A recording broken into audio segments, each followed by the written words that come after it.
એ આવો હતો અમારો વિદ્યાર્થી કાળ. અચૂક સાંભળો.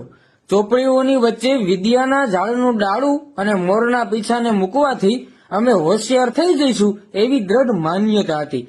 એના કારણે અમારો આત્મવિશ્વાસ વધતો અને કપડાના થેલામાં કે રાસાયણિક ખાતરની થેલીમાં ચોપડા ગોઠવવા એ અમારું આગવું કૌશલ્ય હતું.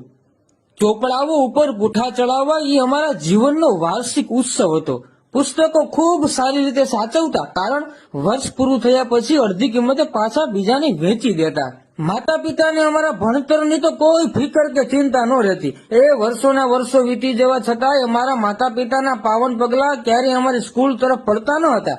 ના વાલી મીટિંગ, શિક્ષકના મારની કોઈ ફરિયાદ ના કરતા, કારણ એવું કરવાથી ઘરે વધારે માર પડતો. શિક્ષકની ભૂલ હોય જ નહીં એવી વ્યાપક ધારણા હતી. અમારા દોસ્તો મજાના હતા. શિક્ષકે પૂછેલા પ્રશ્નના જવાબ ના આવડે તો આજુબાજુ વાળો હળવેથી જવાબ ગણગણે તો અમારા કાની જવાબને તરત પકડી શકે એવું અમારી પાસે હુનર હતું.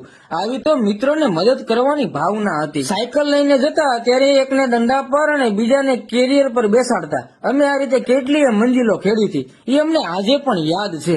બોર વીણવા જતા, નદીમાં ધુબકા મારવા જતા. 1 થી 5 ધોરણ પાટી પેન સાથે ભણ્યા એટલે અમારામાં કેલ્શિયમ ભરપૂર રહેતું. 6થા ધોરણથી સાય વાળી પેન વાપરતા. ખિસ્સામાં બ્લુ ધાબુ, હોઠ પણ બ્લુ, આંગળીઓ પણ બ્લુ.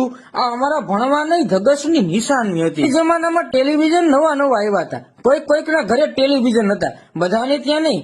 જોવા જઈએ તો કોઈ જોવા દે તો વળી ક્યારેક અમને કાઢી મૂકવામાં પણ આવતા. છતાંય અમને ક્યારેય અપમાન જેવું લાગતું નહોતું. નિશાળમાં શિક્ષકનો માર ખાતા કે અંગૂઠા પકડતા ક્યારે અમને શરમ કે સંકોચ નથી અનુભવ્યો, કારણ એ વખતે ક્યારે અમારું ઈગો હર્ટ નહોતો થતો.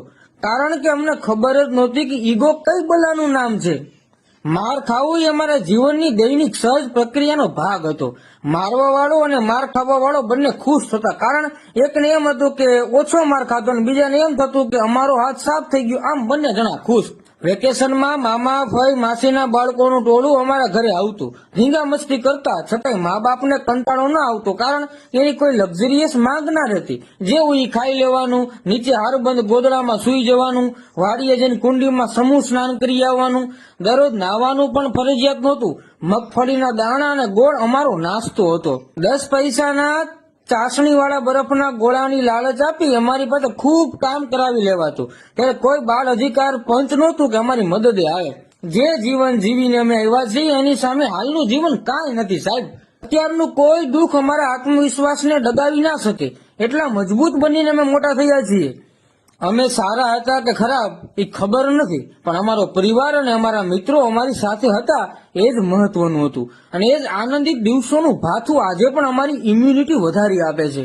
એટલે તો આજે પણ અમે રાતી રાયણ અને ગલગોટા જેવા છીએ. એ હંમેશા ખુશ રહો, મસ્ત રહો.